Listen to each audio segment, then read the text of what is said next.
Howdy folks, and welcome to another Tech Tuesday. October is the season for spooky, and there's not much scarier than having your cyberspace compromised or stolen. That's why this month is National Cybersecurity Awareness Month. This is Martin, and I'm here to talk to you about social engineering and how to avoid malicious folks on the other side of the keyboard. Social engineering is the term for ways to get past security not through hardware, but through people. It's a form of trickery to gather sensitive information. It can be information phishing, identity theft, pretexting, or many other swindles. A lot of you have heard of phishing. If you live near any body of water, you certainly have, but phishing for information is a little bit different. It can be an automated email from a bank warning you about an unexpected transaction, a harmless question from your organization such as, "Are you available?" A neat Amazon deal with a handy login link, a kind request from a stranger, or a call from a technician reporting an issue with your computer. These are all forms of social engineering trying to manipulate you into making a security mistake. Now that you have some idea what could be out there, take a moment to consider what you need to look out for. Here are just a few things you can ask yourself before handing out personal information. Is their information about you accurate?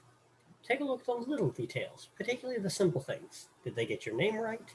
Or was it addressed to some unusual name like dearchicken.nugget@alaska.edu? Was it sent to your email address or to a slice of 50 very similar university addresses? If the email is inaccurate, that should put you on alert for any other indicators of a scam. Is your information public?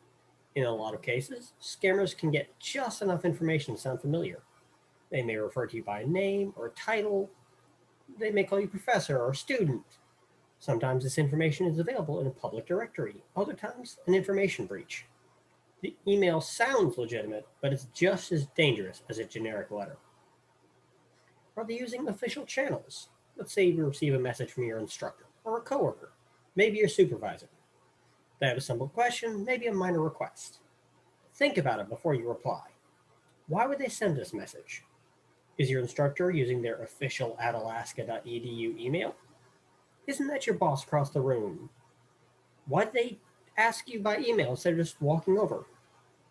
Be wary of messages that aren't through the usual channels. Official communication should come from a business email. Don't trust messages from your bank from a Hotmail account, or emails from your instructor from a Yahoo account. If they work there, they have to have a work email. Do I have any business with these folks? Who's the original sender of the message? Why would they reach out to me? If this is about a FedEx package, were you expecting one?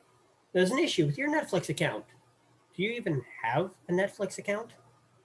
Scammers will often send out messages to a wide variety of people, hoping to catch one in maybe 1,000. That means often enough, they're sending out generic messages that folks can easily say, that doesn't apply to me. Consider alternative access paths when you don't trust the link text. You're expecting an Amazon package, but that email is still kind of suspicious.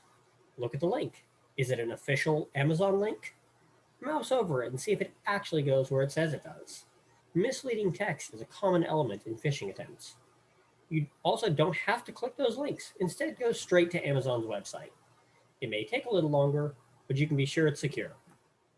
This is just a glimpse of how sensitive information can be collected for malicious use. In general, there are lots of ways your information and the information that you project about your job can be compromised.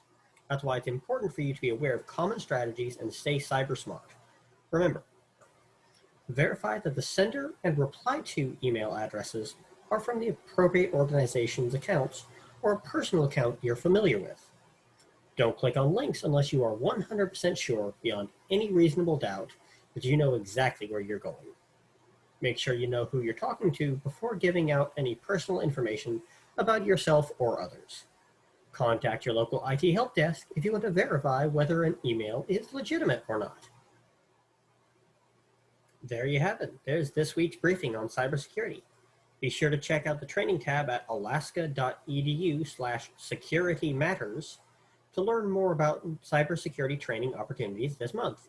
If you have any questions, feel free to reach out to the help desk. We're always happy to help.